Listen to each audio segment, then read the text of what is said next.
महात्मा बुद्ध कहते हैं, आप तब तक उस मार्ग पर नहीं चल सकते जब तक आप खुद वो मार्ग नहीं बन जाते। लोग सवाल पूछते हैं, मेरा मन नहीं लग रहा, मैं क्या करूं? मैं मन को शांत करना चाहता हूं, एकांत करना चाहता हूं, मन को साधना चाहता हूं, हर तरह के फालतू के विचारों से मुक्ति पाना चाहता हूं, पर मेरा मन कहीं लगता ही नहीं, वो हमेशा भटकता रहता है। आइए एक कहानी के जरिए से हम आपको थोड़ा इसे समझाने की कोशिश करते हैं। एक गुरु अपने शिष्यों को ध्यान साधना सिखा रहे थे। तभी एक शिष्य बोला, हे गुरुवर, मैं कुछ समझ नहीं पा रहा, क्या मैं आपसे कुछ पूछ सकता हूं? गुरुजी ने कहा, बिल्कुल पूछ सकते हो।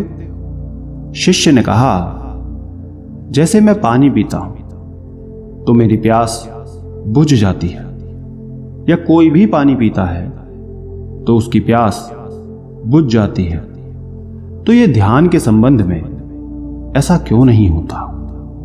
जब हम आपके कहे अनुसार एक जैसा ध्यान करते हैं तो हम में से कोई पहले तो कोई बाद में तो कोई कभी भी ध्यान की स्थिति को प्राप्त कर ही नहीं पाता। ऐसा क्यों होता है? जैसे पानी से सबकी प्यास बुझ जाती है, वैसे ही ध्यान से सबके ज्ञान चक्षु खुल जाने चाहिए, पर ऐसा नहीं होता है।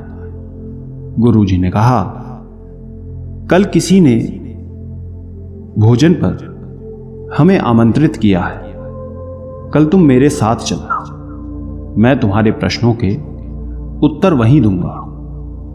अगले दिन दोनों गुरु शिष्य भोजन के लिए एक धनी व्यक्ति के घर पहुंचे। धनी व्यक्ति की पत्नी ने उन्हें भोजन पर बुलाया था। दोनों भोजन करने बैठ जाते हैं। उन्हीं के साथ उस स्त्री का पति भी भोजन करने बैठा हुआ था। उसने अपने सभी नौकरों पर चिल्लाकर कहा कि ये क्या बेकार सा भोजन बना रखा है, इसमें कोई स्वाद नहीं है। वो भोजन की थाली फेंक कर नौकरों से कहता है कि जाओ, दोबारा ढंग का भोजन बनाकर लाओ। धनी व्यक्ति की पत्नी ने उन दोनों गुरु शिष्य से क्षमा मांगकर उन्हें भोजन परोसने लगी। दोनों ने भोजन किया। गुरु ने अपनी थाली में 2 रोटी छोड़ दी। गुरु ने उस स्त्री से कहा कि बेटी, क्या तुम मुझे ये 2 रोटी बांध कर दे सकती हो? स्त्री ने उन रोटियों को बांधकर दे दिया। उसके बाद दोनों वहां से निकल गए। रास्ते में गुरुजी ने शिष्य से पूछा कि तुम्हें भोजन कैसा लगा? शिष्य ने कहा, भोजन तो अति स्वादिष्ट था, मुझे पसंद आया, मुझे भोजन करके बहुत अच्छा लगा। गुरु ने कहा, इससे अधिक तुम्हें और कुछ नहीं लगा? शिष्य ने कहा, इससे अच्छा और क्या लग सकता है गुरुदेव? मेरी भूख मिट गई, मेरा पेट भर गया। गुरुजी ने कहा, भोजन तो अच्छा था, फिर उस स्त्री के पति को भोजन पसंद क्यों नहीं आया? भोजन तो अच्छा बना था ना, भोजन एक ही था, तब उसे पसंद क्यों नहीं आया? शिष्य ने कहा, आप ठीक कहते हैं गुरुदेव, मैं तो कुछ समझ ही नहीं पा रहा हूं, आप ही कुछ बताएं। गुरुजी ने कहा, अभी तुम मेरे साथ आगे चलते रहो। गुरु शिष्य चलते चलते बहुत दूर निकल आए। शिष्य ने गुरुजी से कहा, गुरुदेव, हम हमारे आश्रम के मार्ग पर तो नहीं हैं, फिर हम कहां जा रहे हैं? गुरु ने कहा, बस चलते रहो, बहुत दूर चलने के बाद एक फटेहाल व्यक्ति गुरुजी के सामने आ गया और उनके चरणों में गिर गया और बोला, हे परमात्मा, मेरी मदद करो। मैं 3 दिन से भूखा हूं, मैंने कुछ भी नहीं खाया है। आप कृपया कर मुझे कुछ खाने को दें। गुरुजी ने उस व्यक्ति को एक पेड़ के नीचे बिठाया और उन 2 रोटियों को निकाल कर दिया जो उस महिला ने उन्हें बांध के दी थी। रोटियों को देखते ही उस गरीब व्यक्ति की आंखों में चमक आ गई। उसने तुरंत उन 2 रोटियों को लेकर खा लिया। खाते समय उस व्यक्ति की आंखों से आंसू निकल रहे थे। वो रो रहा था और खाता जा रहा था और हाथ से इशारे कर रहा था, जैसे वो किसी अदृश्य शक्ति को कह रहा हो कि तेरा धन्यवाद इस रोटी के लिए। खाने के बाद उसने गुरुजी को प्रणाम किया और धन्यवाद कहा। गुरुजी ने उस व्यक्ति से पूछा कि भोजन का स्वाद कैसा था। उसने कहा, स्वाद तो कहीं था ही नहीं, केवल जीवन था परमात्मा और ईश्वर था। ये रोटियां नहीं थी, ये तो साक्षात जीवन था। ये कहकर वो व्यक्ति वहां से चला गया। गुरु ने शिष्य से कहा, देखो, भोजन वही था, लेकिन एक व्यक्ति को उसमें स्वाद नहीं आता। तुम्हें उसमें स्वाद आया, तुम्हें भोजन पसंद आता है, लेकिन वहीं एक व्यक्ति को इस भोजन में स्वाद नहीं आता, बल्कि वो इसमें ईश्वर, परमेश्वर और जीवन को देख लेता है। इसी से पता चलता है कि व्यक्ति और भोजन की तृप्ति में भी अंतर है। पहले व्यक्ति की इसमें कोई तृप्ति नहीं होती, तुम्हें थोड़ी तृप्ति होती है, और इस व्यक्ति को अनंत तृप्ति होती है। ऐसा ही ध्यान के संबंध में होता है। जिसको जितनी ज्यादा प्यास होती है वो उतनी ही जल्दी मार्ग बना लेता है। उस शिष्य की जिज्ञासा का समाधान हो गया था, उसके प्रश्नों का उत्तर उसे मिल गया था, लेकिन प्रश्न का उत्तर अभी हमारे नहीं मिला। प्रश्न था, मन क्यों नहीं लगता? दोस्तों, जो लग जाए वो मन नहीं है। मन का स्वभाव ही है भागना। जब हमारे पास कोई चीज अत्यधिक होती है तब मन उससे भागने लगता है। जैसे उस धनी व्यक्ति का मन जो उस भोजन से भाग रहा था, जो उसके लिए आम बात थी। लेकिन जब कोई चीज हमारे पास सीमित मात्रा में होती है और हमें मिल भी जाती है, तब हमारा मन उससे जुड़ा भी रहता है और हम उस चीज की थोड़ी बहुत अहमियत भी रखते हैं। जैसे उस शिष्य का मन जो उस भोजन से थोड़ा बहुत जुड़ा हुआ था, तो उसने उस भोजन के स्वाद को भी जाना। लेकिन जब हमें कोई चीज चाहिए होती है और वो हमारे पास नहीं होती, तो पहले हमारा मन उस चीज के लिए बहुत ललाहित रहता है।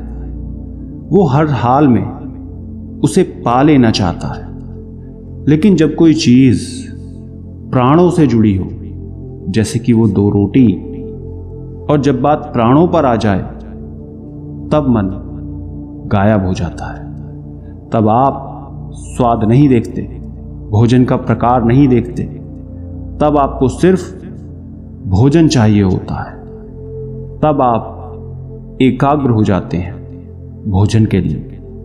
जो मिले उसी में आपको आनंद आ जाता है।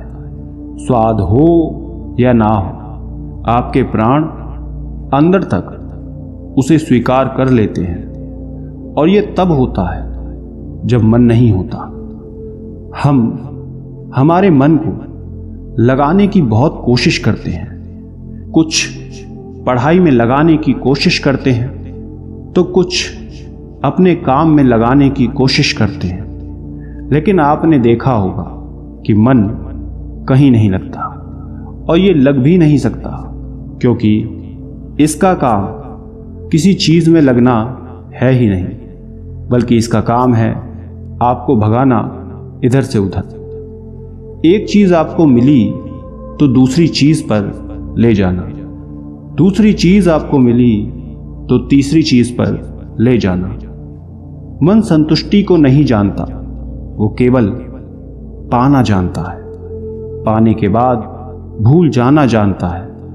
जो मिल गया उसे छोड़ देने की आदत होती है, जो छूट गया उसे फिर से पा लेने की आदत मन की होती है। अपनी जिंदगी के पिछले हिस्सों को देखें और जानें कि क्या आपका मन कहीं लगा है, कहीं रुका है, या वो केवल आपको अभी तक भगा रहा है। अब सवाल आता है कि अगर मन का काम भागना या फिर भगाना ही है, तो क्या जिंदगी भर हम भागते ही रहेंगे? क्या हम कहीं रुकेंगे नहीं? ध्यान से देखो तो जिंदगी ऐसी ही है। जन्म से लेकर मृत्यु तक इंसान भागता ही रहता है, कभी किसी चीज के पीछे तो कभी किसी दूसरी चीज के पीछे। लेकिन फिर भी कुछ इंसान अपवाद हो जाते हैं, फिर वो रुक जाते हैं, भागना बंद कर देते हैं। तब चीजें उनके पीछे भागती हैं, वो किसी चीज के पीछे नहीं भागते। इसका सबसे बड़ा उदाहरण स्वयं गौतम बुद्ध है। हम आम लोग कैसे अपने जीवन में ठहराव ला सकते हैं, कैसे हम अपने जीवन में एकाग्रता ला सकते हैं, कैसे हम अपने जीवन में अपने मन को, अपने आप को नियंत्रित करने से रोक सकते हैं। और इसका एक ही रास्ता है, वो है ध्यान। ध्यान व्यवस्था लाता है, मन भागता है। ध्यान ठहराव बुलाता है, मन लालच देता है। ध्यान लालच को देखने की दृष्टि देता है। मन कहता है दूसरी चीज को पकड़ लो, ध्यान कहता है जो मिला है उसे जान ले। ध्यान एकाग्रता लाता है, लेकिन ध्यान को लेकर भी हम भ्रमित रहते हैं। ध्यान का मतलब आंखें बंद कर बैठ जाने को ही समझ लेते हैं। एक छोटी बच्ची बहुत अच्छी बांसुरी बजाती है, और जब वो बांसुरी बजाती है तब उसके सुर में खो जाती है, तब उसका मन गायब हो जाता है। उसके प्राण केवल उस बांसुरी की धुन में ही रम जाते हैं, और यही उसका ध्यान बन जाता है। लेकिन ऐसा इसलिए होता है क्योंकि इस लड़की को उस बांसुरी में रस आता है, आनंद आता है। यही उसकी प्रकृति है। वो वही कर रही है जो वो हो सकती है। एक अध्यापक है, जब वो अपने छात्रों को पढ़ाता है तो उसमें खो जाता है। वो अपने प्राणों से उस पढ़ाने का आनंद लेता है, उसमें रुचि है उसे। यही उसकी प्रकृति है। जब वो पढ़ा रहा होता है तब उसके मन में कोई हलचल नहीं होती। वो तब ना तो भूतकाल की बात सोचता है, ना भविष्यकाल की। वो केवल वर्तमान के क्षण में ही रहता है, और यही उसका ध्यान है। जो व्यक्ति जो है, अगर वो वही होने लगे तो उसमें स्वतः से ही ध्यान घटित होने लगता है, वो एकाग्र होने लगता है।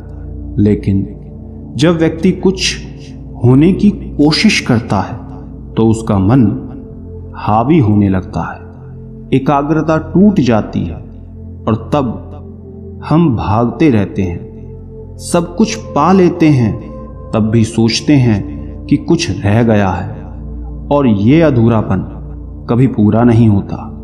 क्योंकि जो आप हो सकते थे, जो आपकी प्रकृति थी, वो आप नहीं हुए, बाकी सब कुछ हो गए। ऐसे ही आप हमेशा अधूरे रह जाते हैं। तब मन कहीं नहीं लगता। मन की प्रकृति ही लगने की नहीं है। जो लगता है वो एकाग्रता है, वो ध्यान है। और जहां आपको एकाग्रता मिल जाए, समझ लेना वही आपके लिए बना है, जिस पर चलकर आप संपूर्ण हो सकते हैं। दोस्तों, आपने क्या सीखा कमेंट करके जरूर बताना। धन्यवाद।